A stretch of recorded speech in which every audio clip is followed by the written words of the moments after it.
Hello and welcome to another edition of Professor Speaks. Today we're going to talk about skinny down health plans. But before we get into that, I'd like to remind you to hit like, subscribe, and hit the little bell for notifications. Hello and welcome to another edition of Professor Speaks. My name is Alex Hernandez. My name is Alex Hernandez. Alongside me as always is Dr. Craig Stern. And our topic today is we're going to be talking about skinny health plans. So first, before we get into the issues around skinny health plans, the big question on everybody's mind is, why is it only for skinny people? Or people who can't pronounce their name Hernandez. Well, I mean, that goes without saying. Well, okay. What's this issue, or what is a skinny health plan? Yeah, exactly. Yeah. It's not for people who are skinny. Look, skinny in their bank account. The bottom line here is the following. Health plans, this general health plans are designed. It's not a political issue. It's how health plans are designed. There are health plans that are designed for people who want to buy just the things that they need. And then with the Affordable Care Act, or known as Obamacare, there was the statement that people would have to be covered if they had what's known as pre-existing conditions, which is nothing more than chronic diseases, hypertension, diabetes, high cholesterol, asthma, stuff like that. Of course. And that they had to have a benefit that covered all of that. Now that was reflective of what was going on in Medicare, where Medicare does the same thing. So in that regard, it was a coverage that covered people that had coexisting conditions or chronic diseases. And then suppose you didn't, and you just wanted to buy insurance that didn't have those things. These are, quote, skinny healthcare options, because you don't have to have all these diseases. You just have to have whatever you're willing to pay for and buy. Right. And on its face, it kind of makes sense, right? Because as a person, you want to try to cut down the amount of cost it's gonna end up costing you in the end. But then again, you have to think about what is insurance in itself, right? Yeah. And just to be fair, this thing has gotten so complicated in politics that frequently it's hard to tell what's going on. But from our vantage point, because we don't care about the politics issue, the issue here is the following. You build healthcare benefits based on the fact that there is a mathematical principle called the law of large numbers, meaning you bring a lot of people in, everybody pays, and a few percentage of people take something out. That's what goes on. That's the analogy of everybody puts something in the bucket, and then whenever you need something, you can pull a little bit out. Exactly. Yeah. And in a general world, a commercial population, people who are working, about a third of the people take money out. So in that regard, everybody who's an employee, employer, they put money in, and about a third of the people take money out.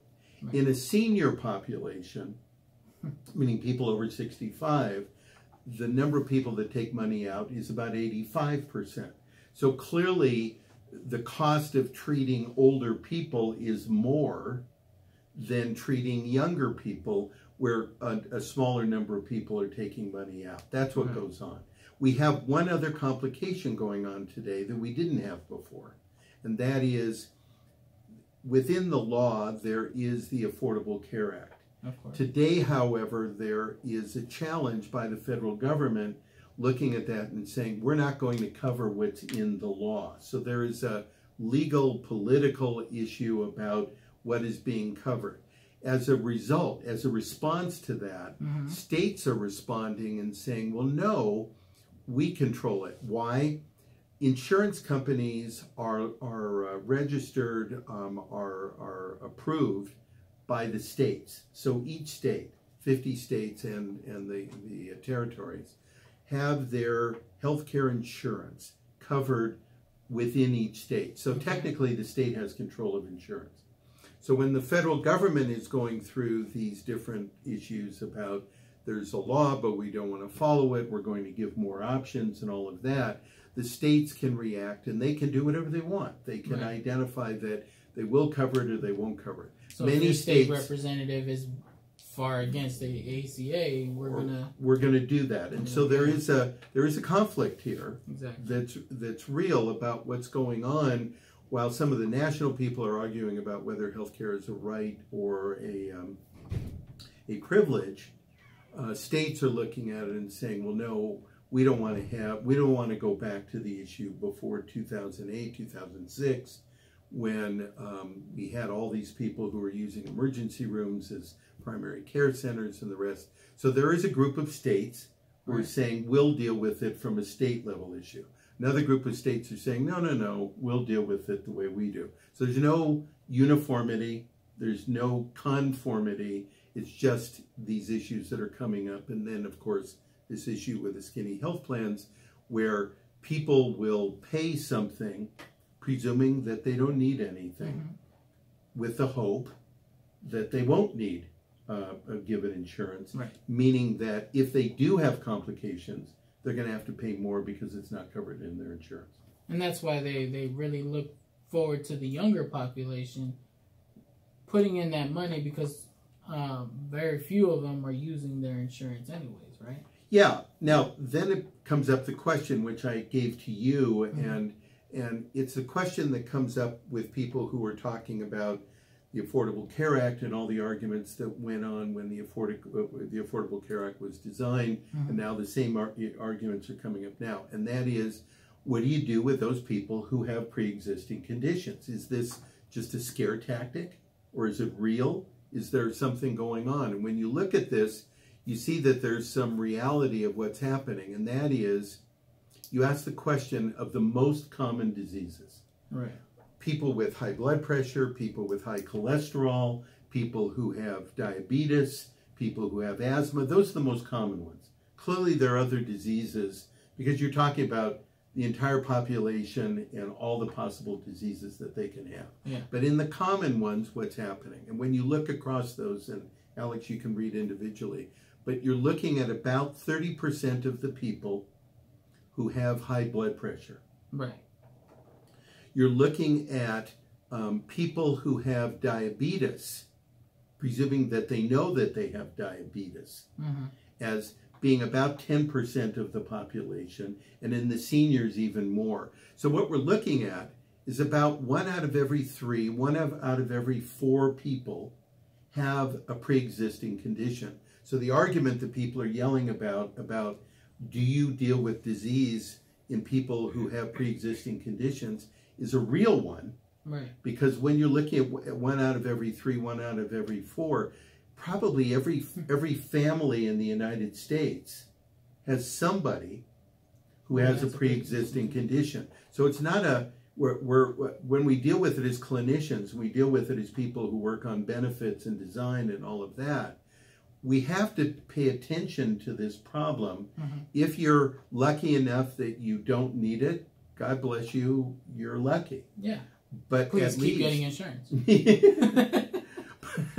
But at least for those people who do have it, or in looking at their family and saying, well, the family does have a history of diabetes or hypertension, and we can't be blasé about this because hypertension and diabetes are very common in the Hispanic population, certainly very common in the American Indian population. Especially the Mexican population. We love our tacos. Huh? Right? Producer M?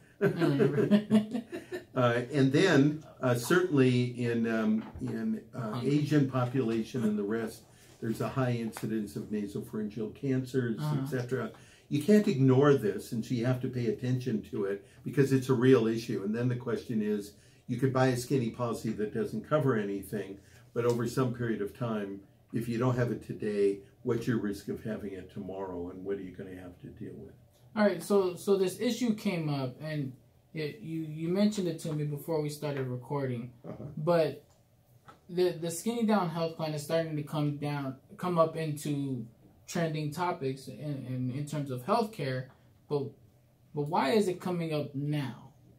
I could understand that people have been against the ACA since 2008 when it was first introduced.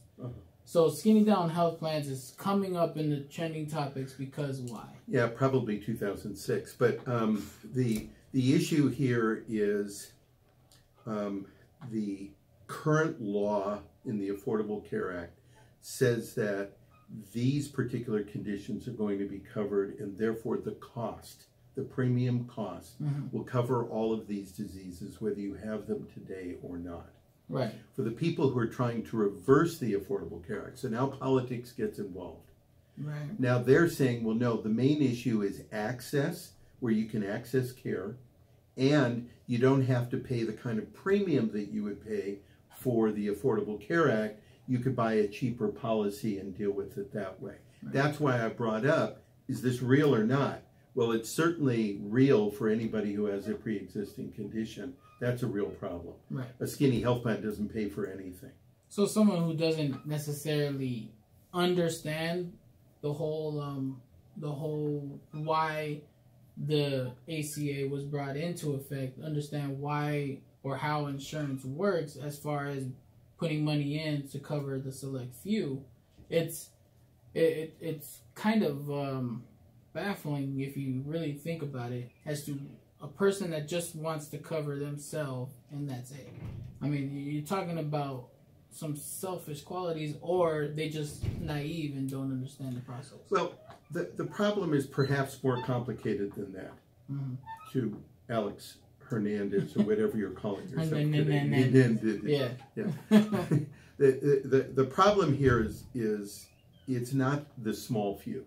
When 30% of the people have some pre-existing condition, the small few, and the number's growing. It's growing, and unfortunately, as the population gets more obese, the problem gets even bigger because microvascular disease becomes a bigger problem, etc. But the real issue here and the cost of drugs also. And the cost of drugs definitely goes up, especially with specialty drugs that are covering now about half of the total cost of therapy.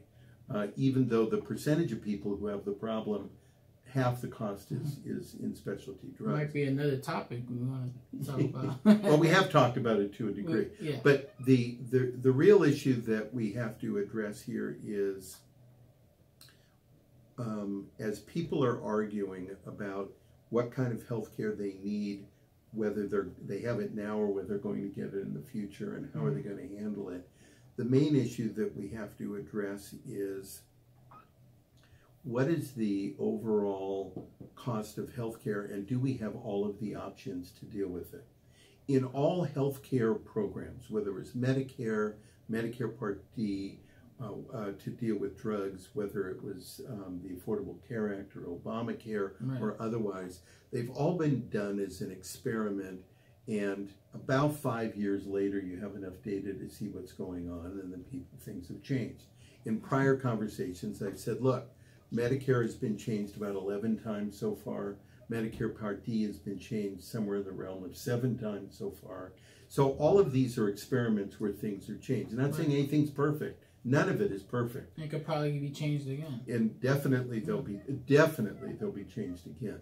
What's happening here is that there isn't a change in the Affordable Care Act. There's people trying to get rid of it. Well, okay, if that's the plan, then that's the plan. The real issue here is, what other options do we have so that people can still take advantage of all of this, but at the same time try and cover not a negligible few, but at least 30% of the population that has it. And if you move higher in age and all of that, then clearly that becomes a bigger problem. Well, yes, there's health savings accounts, there's other kinds of options, selling it across states, etc. The bottom line is that people aren't using it, and we still, I've said this in the past, etc., you can't have a health plan based on people who are sick, because the premiums are always going to be high. Of course. And have premiums based on people who aren't sick, and the premiums are low, but you don't buy anything. And so there has to be some way of trying to merge these things so that you can deal with this, so that small companies that may have one person who has cancer or one person who has a behavioral health or HIV or whatever, they have to be able to address that and pay for it. That means everybody has to put something in order to pay for what's there. Same thing's true of Medicare. Same thing is true of all healthcare systems across the world. From our vantage point, we're not looking at the options and what could be done within the context of everybody trying to figure out how to do it. We're just looking at kill this, give another option, and presume that that happens. And when you do that, then the people who are going to be harmed are harmed. Right. The people who want a new option, they'll look at that and say, well, okay, but then what happens if I get sick or there's a problem and it isn't covered? And so we're not dealing with the fundamental problem of how do you compare, how do you come up with the options, how do you deal with all of the differences? We just deal with whatever it is, kill this, we'll do this. When a new political system comes in 2 years or 6 years or whatever it is, they'll change it again. And so healthcare then is kind of a tennis ball. It just seems like a forever fight that goes back and forth. It's a forever fight going back. Red, blue. And instead of people sitting down and saying, look, here's the problems. Yeah. I think this, you think this. How do we compromise? But more importantly, how do we try some of these other options in order to come up with options that'll work for everybody, right? Versus trying to influence one group of people, another group of people, etc. Because it will change every time we have a political change. Right. So we really need to look into what can the states do. Yes. What can states do in order to assure the people that we are looking into getting this healthcare problem? Yeah, with the caveat that if you've got benefits in one state but you don't in another, then one state is perhaps disadvantaged versus the other state. Yeah. And so the federal government certainly has to give some direction and something, as they've done, whether you like it or not, with Medicare, with Medicaid, with Medicare Part D, with the Affordable Care Act, or some other method. But this notion of, well, we're just going to get rid of this and try something else, that's just stupid. Well, I really think that states should be able to decide for themselves, because not all states are created equal. Like California, very high population, maybe you want something like the ACA. Very possible. And very possible. In another state that doesn't have a high population, maybe not. It may not, and that may be the answer. It may be. Yeah. The only problem is when you do that, people in one state will be arguing, well, how come they've got it and we don't? Or there'll be population shift of what goes on, and then you have problems. It's already happening, for example, in West Virginia, where there's high rates of opiate abuse and things like that. The economy goes down with the coal industry, etc. We certainly know, we've worked there and dealt with that. Coals, but bottom line for us is that as people get together and decide how they want to handle it, they can decide what they want to do with regard to health care. Diabetes is diabetes. It's the same in New York as it is in California. But the way that it's managed, the way that the benefit is required, etc., may be different. And if that's what people want, then that's what they'll have. What about for a patient's best friend, the pharmacist? What can they do to help? Number one is that this requires education. Yes. People need to know, if you're going to buy this healthcare insurance, does it cover drugs that you are on, so that you know that it's happening? Because there's a common complaint today, and that is that formularies are getting skinnier. People are saying, well, we're not going to cover all the drugs that are available. We're just going to cover a few of these drugs, and the other ones they don't get. That's a complaint. Not even all the generics are covered. Not even all the generics are covered. So that is a complaint. The other thing to do is to identify that pharmacies are opened up, and certainly it's happened now in the federal government with the Senate saying that we can get rid of gag clauses, where pharmacies can say, for cash-paying patients, but it'll certainly bleed over into what goes on in other insurance, where there will be issues where the pharmacist can say, no, I can do this for this cost versus what you're paying in copay or even total cost in this. So therefore, if you go with this, we'll have a lower cost option. That certainly is something that will happen. And then, of course, options with regard to over-the-counter options that may be cheaper. Issues with regard to switching, where there may be one drug that is exactly the same drug as something else. Happens, for example, with proton pump inhibitors for people that use it for GERD and for peptic ulcer and other stuff like that, where they're all the same. And so you can get this one generic, or you can buy this one, or the little purple pill etc. They're all the same thing. And in that regard, then you can get cheaper options. So the pharmacists can do that.